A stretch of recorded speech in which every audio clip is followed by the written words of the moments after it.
back. You're watching the special on what impact does Venkaiah Naidu's exit have on the big urban reform agenda that Prime Minister Modi took on as soon as he came to power. So whether it's housing for all or it's a smart city mission, Amrut, which is again a big reform agenda for cities, or it's RERA and Swachh Bharat. These are not unimportant issues. These are some of the issues which have made headlines through the 3 years of the NDA government. Now you have the powerful minister, the seasoned politician who was responsible, who could carry the states along with him, taking care of a very important ministry who's exited. So I'm going to ask my panelists this question. Ramesh Menon, what is the best case scenario that you're hoping for? That after the 3 to 6 months that a new minister will take to come to terms with the new portfolio, what is the best case scenario we can hope for? Because we do, NDA does have elections and numbers to report not too far from then,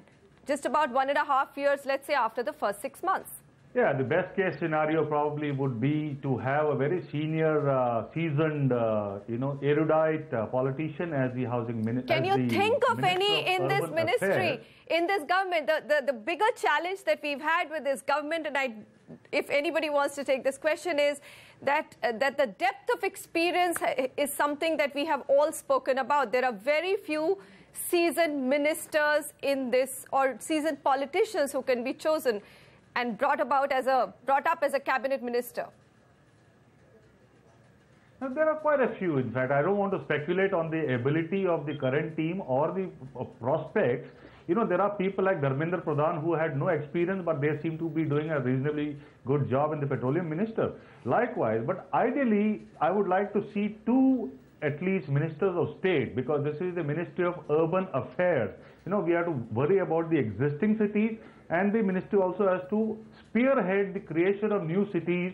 And when you talk about urbanization, it encompasses almost everything. It's not just about homes. It's about jobs. It's about quality of life. It's about, sanitation. It's about a lot of issues centered around urbanization. So, I hopefully expect somebody very senior with two ministers of state with independent charge to spearhead these programs.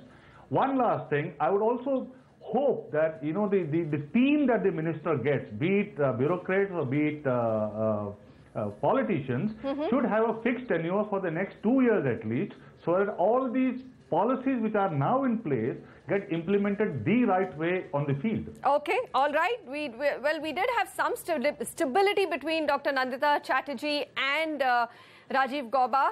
One retired, the other one was moved as Home Secretary. So, Gulam Zia, your reaction? What do we do now to bring in stability? Which points would you agree with? Do you have anything extra to add?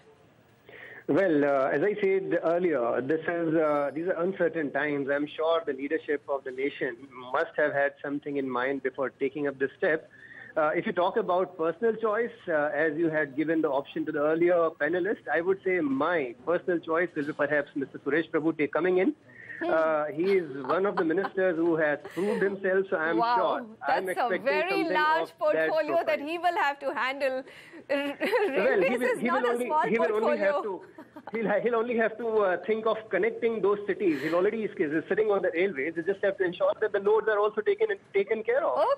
Okay, all right. Well, there's a name as well. And a dual portfolio. Okay. Abhay, anything that your personal request or demand from the new minister? Well, Manisha, as you know, this RERA implementation is now not directly in the hands of even Housing Ministry. And as you know, states are involved. All the rules has to be enacted by states, appointment of authority done by states. So what we need at this time, at this juncture, is that we need somebody really senior and experienced to handle this, and he also needs to have same or even more commitment and seriousness to and some amount of this, empathy. I think, Abhay, I'm going to cut you short there because we've got the point. But I think, Dr. Ramachandran, some amount of empathy is required. There are just too many issues to be handled together. Urbanization is not an easy process. But what do you think of the name that Mr. Zia brought up? A young leader who could probably delight us, or you could actually have a seasoned minister coming in and taking additional responsibility. So it may not be my domain to venture a guess, but if if it's the railway minister, I think already he is entrusted with such a huge responsibility.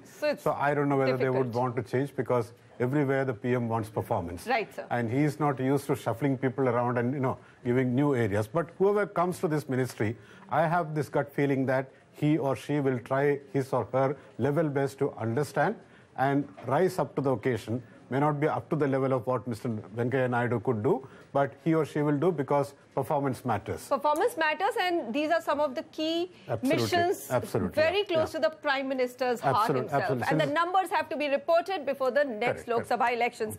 Gentlemen, thank you very much for joining me. Yes, big impact of Mr. Venkaiah Naidu moving on for a vice presidency candidacy, but we've got hopes that the new minister in charge will take these reform agendas as passionately as the outgoing one.